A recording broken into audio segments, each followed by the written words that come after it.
किसान भाइयों नमस्कार। भारत सरकार के कृषि मंत्रालय के कार्यक्रम कृषि दर्शन में आपका स्वागत है और मैं हूं आपके साथ आज कार्यक्रम में गौरव शर्मा। किसान साथियों, प्रदेश में मूंगफली की बुवाई का कार्य शुरू हो चुका है। अब चूंकि मूंगफली हमारे देश और प्रदेश की प्रमुख और विशेष तिलहनी फसल है और हमारे बहुत सारे किसान भाई बहन मूंगफली की खेती करते हैं, इसीलिए आज कार्यक्रम में हम आपके लिए जानकारी लेकर आए हैं मूंगफली उत्पादन की नवीन तकनीकियां और राजस्थान प्रदेश में मूंगफली की क्या क्या संभावनाएं हैं, इस विषय पर आज कार्यक्रम में बात करेंगे। लेकिन आइए उससे पहले कार्यक्रम में देखते हैं हमारा पहला सेगमेंट खबरें खेती की। किसान भाइयों नमस्कार, खबरें खेती की में आपका स्वागत है। आइए देखते हैं खेती से जुड़ी आज की खास खबरें। कृषि विज्ञान केंद्रों की वार्षिक क्षेत्रीय समीक्षा कार्यशाला आयोजित। कुम्हेर में फसलों को कीटनाशी से बचाव के बारे में दी जानकारी। राज्य के 600 से अधिक किसानों ने किया अविका नगर का दौरा। और चॉप कटर और कृषि यंत्रों के लिए किसानों को मिल रही सब्सिडी।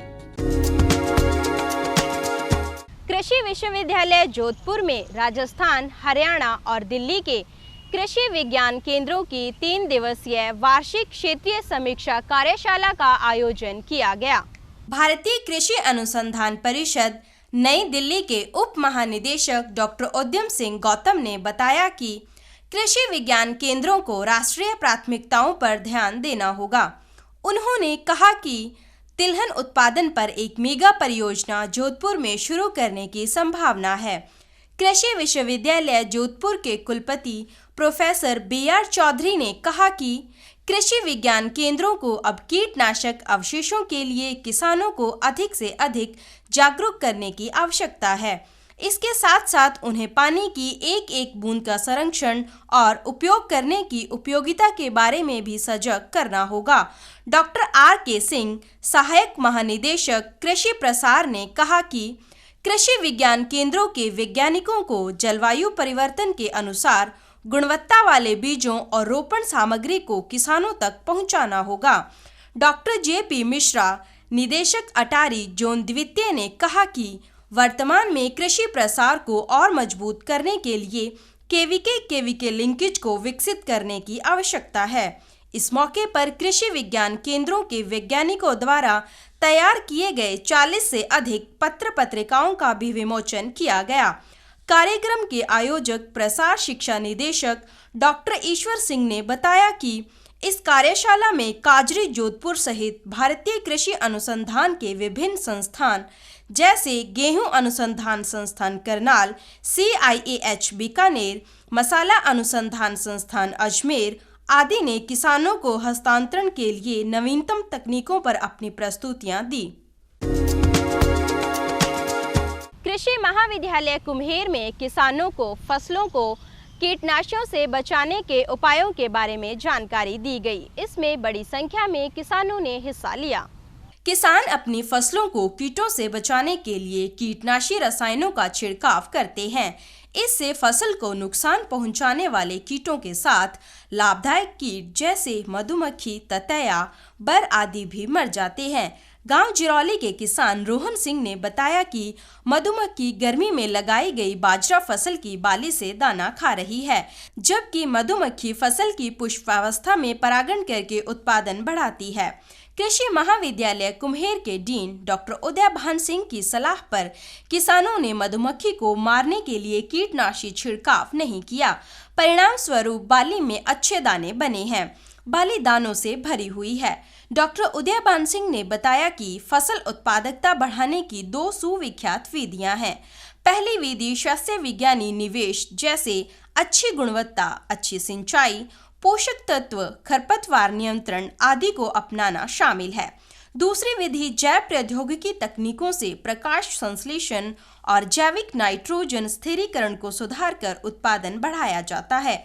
उन्होंने बताया कि अधिकांश पौधे अपनी परागण संबंधी आवश्यकताओं के लिए कीटों पर निर्भर करते हैं अथवा कीट अपने भोजन के लिए पौधों पर निर्भर करते हैं। उन्होंने बताया कि संयुक्त राष्ट्र के खाद्य और कृषि संगठन का अनुमान है कि 100 से कुछ अधिक फसल प्रजातियां 146 देशों के लिए लगभग 90% खाद्य आपूर्ति करती हैं। इनमें 71 फसल मधुमक्खी द्वारा परागित हैं। उन्होंने बताया कि मधुमक्खी द्वारा फसलों का परागण किसानों के लिए एक उपयोगी और निःशुल्क सेवा है। साथ ही मधुमक्खी पालन और फसलोत्पादन एक दूसरे के पूरक हैं। भारतीय कृषि अनुसंधान परिषद के केंद्रीय भेड़ और ऊन अनुसंधान संस्थान अविकानगर का प्रदेश के 600 से भी ज्यादा किसानों ने दौरा किया। अविकानगर के मीडिया प्रभारी और वरिष्ठ वैज्ञानिक भ्रमर डॉक्टर अमर सिंह मीना ने बताया कि भारतीय कृषि अनुसंधान परिषद के संस्थान केंद्रीय भेड़ और ऊन अनुसंधान संस्थान अविकानगर का प्रदेश के 600 से भी अधिक किसानों ने दौरा किया। ये किसान कोटा, झालावाड़, भीलवाड़ा, चित्तौड़गढ़, बूंदी आदि जिलों के थे। तकनीकी सहायक मोहन सिंह ने इन किसानों को अविकानगर संस्थान का सिरोही बकरी पालन, अविशान भेड़ पालन इकाई, टुम्बा भेड़, हर्बल गार्डन, ऊन प्लांट और खरगोश सेक्टर का भ्रमण कराया। संस्थान के निदेशक डॉक्टर अरुण कुमार तोमर ने बताया कि संस्थान का उद्देश्य है कि राजस्थान राज्य के अधिक से अधिक किसान भेड़ और बकरी पालन को अपनाएं और इसके माध्यम से अपनी आजीविका में आत्मनिर्भर बने। इसके साथ ही वे भारत सरकार द्वारा जारी राष्ट्रीय पशुधन मिशन योजना में अधिक से अधिक लाभान्वित हों। भ्रमण के दौरान संस्थान के तकनीकी अधिकारियों और वैज्ञानिकों ने किसानों को संस्थान के चारा प्रबंधन, स्वास्थ्य प्रबंधन, मौसम आधारित विभिन्न प्रबंधन और भेड़ बकरी पालन की उन्नत तकनीकों के बारे में विस्तार से जानकारी दी। किसानों और पशुपालकों के लिए कृषि विभाग चॉफ कटर जैसी मशीनों पर सब्सिडी दे रही है, जिसके लिए किसानों को ऑनलाइन आवेदन करना होगा। राजस्थान सरकार इस वित्तीय वर्ष में पशुपालक किसानों को उनके काम आने वाले कृषि यंत्र जैसे chaff cutter, ridge pad maker, ridge pad planter पर सब्सिडी दे रही है। इससे किसानों को चारा कटाई, खेतों में जुताई के बाद बेड बनाने जैसे कृषि यंत्रों को खरीदने में फायदा होगा। कृषि विभाग ने इस साल के लिए जिलों को लक्ष्य भी आवंटित कर दिए हैं। किसान अथवा पशुपालक इसका लाभ लेने के लिए ऑनलाइन आवेदन कर सकते हैं। कृषि विभाग से मिली जानकारी के अनुसार इस योजना में किसानों को अलग अलग सब्सिडी दी जाएगी। इसमें सामान्य किसानों को कुल कीमत का 40% या 4,000 रुपये सब्सिडी के तौर पर दिए जाते हैं। इसके अलावा लघु या सीमांत किसान, अनुसूचित जाति, अनुसूचित जनजाति और महिला किसानों को 50% अथवा 5,000 रुपये की सब्सिडी सरकार की ओर से दी जाती है। कृषि विभाग बिजली से चलने वाली कुट्टी मशीन पर ज्यादा सब्सिडी देता है। इसमें सामान्य किसानों को लागत का 40% अथवा 8,000 रुपये अनुदान दिया जाता है। साथ ही लघु और सीमांत किसान, अनुसूचित जनजाति और महिला कृषकों को कीमत का 50% अथवा 10,000 रुपये अनुदान दिया जाता है।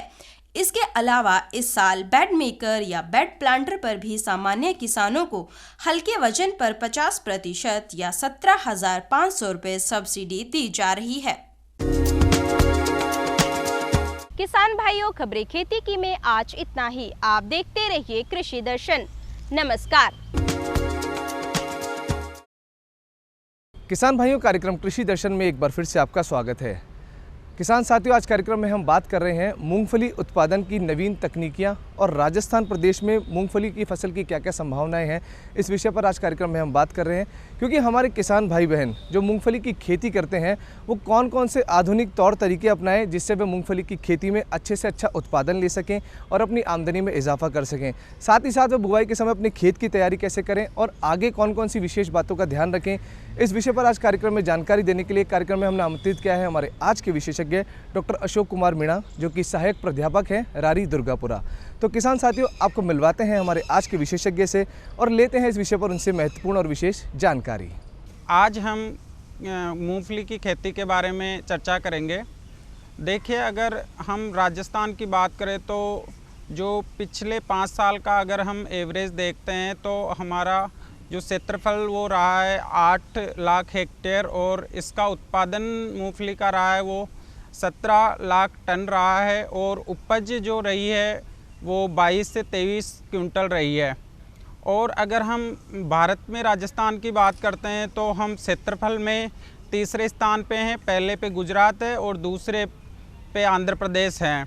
और अगर हम उत्पादन की बात करें तो हम उत्पादन में दूसरे स्थान पे हैं, पहले पे गुजरात है। और अगर हम उपज की बात करें तो उपज में हमारा स्थान प्रथम है, क्योंकि हमारा जो प्रोडक्टिविटी है वो नेशनल एवरेज से ज़्यादा है, तो उपज में हम प्रथम स्थान रखते हैं। अगर इसको देखें तो राजस्थान में मूंगफली की खेती की संभावनाएं और ज़्यादा बढ़ जाती है, क्योंकि हमारा जो एनवायरनमेंट है और जो यहाँ की भूमि है वो मूंगफली की खेती के लिए सूटेबल है। अब हम बात करेंगे कि मूंगफली की प्रजातियाँ कौन कौन सी हैं और किस्में कौन कौन सी है। देखिए, मुख्य रूप से जो मूंगफली की 3 प्रजातियाँ हैं, एक है झुमकेदार, विस्तारी और अर्धविस्तारी, ऐसे 3 प्रजातियाँ हैं। अगर हम किस्मों की बात करें तो देखिए, किस्मों में जो है RG 638 जो कि 2022 में विकसित हुई, इसकी औसत उपज 30 से 35 क्विंटल है और इसमें इसके फली में दाने का अनुपात 76% है, जो कि ज़्यादा है और जो सही इसकी गुणवत्ता को बढ़ाता है। और RG 559-3 एक वैरायटी है जिसे हम राज मूंगफली 3 भी बोलते हैं। इसकी औसत उपज 28 से 34 क्विंटल है और इसके जो 100 दानों का भार 72 ग्राम है। जो किसान मोटे दाने वाली किस्में उगाते हैं या पसंद करते हैं, उन किसानों भाइयों के लिए ये किस्म सूटेबल है। और एक जो है RG 510 जो कि औसत उपज इसकी 26 से 32 क्विंटल प्रति हेक्टेयर है और ये विस्तारी किस्म है। और ये तीनों किस्में हमारे Rajasthan agricultural research institute Durgapura से विकसित की गई है। अगर हम बीकानेर रीजन की बात करें तो बीकानेर में HNG 67 और HNG 123 किस्में उगाई जाती है और 510 भी वहाँ उगाई जाती है। और अगर हम उदयपुर रीजन की बात करें तो वहाँ पर प्रताप मूंगफली फर्स्ट, प्रताप मूंगफली सेकंड और प्रताप मूंगफली थर्ड उगाई जाती है। इसके बाद में अगर हम बात करें इसकी भूमि की और खेत तैयार की तो देखिए, मूंगफली है वो रेतीली दोमट से लेके भारी मटियार दोमट भूमि में अलग अलग किस्में उगाई जाती है। और अगर खेत की तैयारी की हम बात करें तो जो रबी की फसल है उसकी कटाई के बाद में एक जुताई मिट्टी पलटने वाले हल से करें और फिर 2 जुताई देसी हल या फिर हैरो से करें, जिससे कि मिट्टी भुरभुरी हो जाए। और इसके बाद में पाटा लगा देने से वो खेत बुआई के लिए तैयार हो जाता है। अगर हम मूंगफली में उर्वरक प्रबंधन की बात करें तो इसमें 15 किलो नाइट्रोजन चाहिए होता है और 60 किलो फास्फोरस और 30 किलो पोटास की आवश्यकता होती है, जो बुआई से पहले नाले की सहायता से उर कर दिया जाता है। जो किसान लगातार मूंगफली एक ही खेत में बो रहे हैं वो 250 किलोग्राम जिप्सम हर 3 साल में एक बार छिड़काव करें। और जो किसान मोटे दाने वाली मूंगफली उगाते हैं वो 400 किलोग्राम जिप्सम उस खेत में हर 3 साल में दें। इसके बाद में अगर हम इसके बीज और बीज दर की बात करें तो देखिए, मूंगफली ही नहीं किसी भी फसल में जब बीज का उपयोग करें तो प्रमाणित बीज प्रमाणित संस्थान से लेकर ही यूज़ करना चाहिए, क्योंकि मूंगफली ही नहीं सभी फसलों में बीज एक पहली कड़ी है जो आपकी उपज को बढ़ाती है या उपज को मेंटेन रखती है। तो हमेशा अच्छी क्वालिटी का प्रमाणित बीज उपयोग में लेना चाहिए। और अगर हम बीज दर की बात करें तो देखिए, जो किस्में विस्तारी और अर्धविस्तारी है उन किस्मों में जो बीज दर है वो 100 जो दाने का वेट है उस पर निर्भर करती है। जैसे कि मान लीजिए 100 दानों का भार वो है 40 से 50 ग्राम है तो आपकी जो बीज दर रहेगी वो 100 से 110 किलोग्राम रहेगी। और अगर 100 दानों का भार 50 से 60 ग्राम है तो आपकी जो बीज दर है वो 120 से 140 किलोग्राम रहेगी। और अगर 100 दानों का भार 60 से 70 ग्राम है तो आपकी बीज दर 145 से 160 किलोग्राम रहेगी। और अगर आप 100 दानों का भार 70 से 80 ग्राम है तो आपकी बीज दर है वो 165 से लेकर 185 किलोग्राम रहेगी। और आपके 100 दानों का भार अगर 80 से 90 है या इससे ज़्यादा है तो आपके बीज दर 190 से 210 किलोग्राम रहेगी। और जो विस्तारी और अर्धविस्तारी किस्में हैं इनमें जो पंक्ति से पंक्ति की दूरी रखी जाती है वो 40 से 45 सेंटीमीटर है और जो पौधे से पौधे की दूरी रखी जाती है वो 10 से 15 सेंटीमीटर है। ऐसे ही अगर आपकी झुमके वाली किस्मों की बात करें तो झुमके वाली किस्मों में बीज दर है वो 100 किलोग्राम प्रति हेक्टेयर है। और अगर पंक्ति से पंक्ति की दूरी की बात करें तो वो है 30 सेंटीमीटर और पौधे से पौधे की दूरी की बात करें तो 10 सेंटीमीटर रखी जाती है। इसके बाद में अगर हम बीजोपचार देखें तो देखिए सभी फसलों में बीजोपचार एक महत्वपूर्ण क्रिया है और मूंगफली में इसका विशेष रोल है, क्योंकि जो गलगट रोग है जो जिसे हम कॉलर रोट बोलते हैं उसका प्रबंधन टाइम पे करना महत्वपूर्ण है। गलगट से बचाव के लिए वीटावेक्स पावर का 3 ग्राम प्रति किलोग्राम बीज की दर से अगर बीजोपचार करें तो गलगट रोग को प्रभावी रूप से नियंत्रित किया जा सकता है। इसके बाद में जो मूंगफली में मुख्य कीट की समस्या है वो सफ़ेद लट। तो सफ़ेद लट के प्रबंधन के लिए बीज को 6.5 ml इमिडाक्लोरपिड 600 FS से प्रति किलोग्राम बीज को उपचारित करने से सफ़ेद लट का प्रभावी नियंत्रण और प्रबंधन किया जा सकता है। अब देखिए अगर हम सिंचाई की बात करें तो देखिए वैसे तो जो मूंगफली की फसल है वो बारिश पे ही आश्रित है, फिर भी अगर सूखे की स्थिति होती है और आपके पास 2-3 सिंचाई उपलब्ध हैं तो सिंचाई अवश्य दें। और सिंचाई फूल आते समय और दाना बनते समय ज़रूर करनी चाहिए। और अगर आपके पास एक ही सिंचाई की व्यवस्था है तो मूंगफली की बिजाई के 60 से 75 दिन के बाद में वो एक सिंचाई आप दें। अब देखिए अगर हम इसमें निराई गुड़ाई और खरपतवार प्रबंधन की बात करते हैं तो खरपतवार खेत से निकालते रहना चाहिए और जब क्रॉप 30 से 35 दिन की हो जाए उससे पहले निराई गुड़ाई की सारी क्रियाएं पूरी कर लेनी चाहिए, क्योंकि 30 से 35 दिन के बाद में मूंगफली में तंतु आना शुरू हो जाते हैं और इसके बाद में निराई गुड़ाई करने से फसल की उपज में नुकसान होता है या कमी आती है। इसके बाद में अगर हमारे पास हमने झुमके वाली किस्म लगाई है तो झुमके वाली किस्म में किसान भाई 30 से 35 दिन की क्रॉप हो जाने के बाद में पौधों पे मिट्टी चढ़ाएं। और अगर किसानों के पास उचित निराई गुड़ाई की व्यवस्था नहीं है या निराई गुड़ाई करना संभव नहीं है तो खरपतवार नाशियों का उपयोग कर सकते हैं, जैसे कि पेंडामिथालिन 30% और इमिजाथापर 2%, जो कि बाज़ार में मिश्रित उपलब्ध है। इसका 1 किलोग्राम सक्रिय तत्व का प्रति हेक्टेयर की दर से छिड़काव करें और इसके 30 दिन की जब क्रॉप हो जाए तो निराई गुड़ाई करें। और अगर दूसरा तरीका ये है कि पेंडिमिथालिन का 30% का छिड़काव 1 किलोग्राम प्रति हेक्टेयर की दर से बुआई के तुरंत बाद करें और जब क्रॉप 15 से 20 दिन की हो जाए तो उसके बाद इमिजाथापर 3% का छिड़काव 50 ग्राम प्रति हेक्टेयर की दर से करने से खरपतवार का प्रबंधन मूंगफली में किया जा सकता है।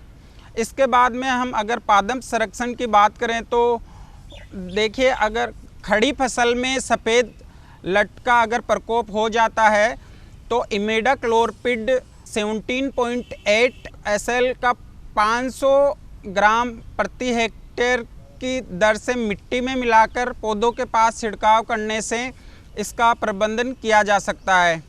इसके बाद में अगर हम बात करें कि मूंगफली की हार्वेस्टिंग और थ्रेसिंग कैसे की जाए, तो देखिए हार्वेस्टिंग जब आपकी क्रॉप पीली दिखने लग जाए या आपके 70 से 80% पोट्स मैच्योर हो जाए तो उसके बाद में आप इसकी हार्वेस्टिंग कर सकते हैं। और हार्वेस्टिंग के बाद में 7 से 10 दिन तक मूंगफली को छोटे छोटे डेयरियों में सुखाया जाता है, जिससे कि थ्रेसिंग में इजी होता है।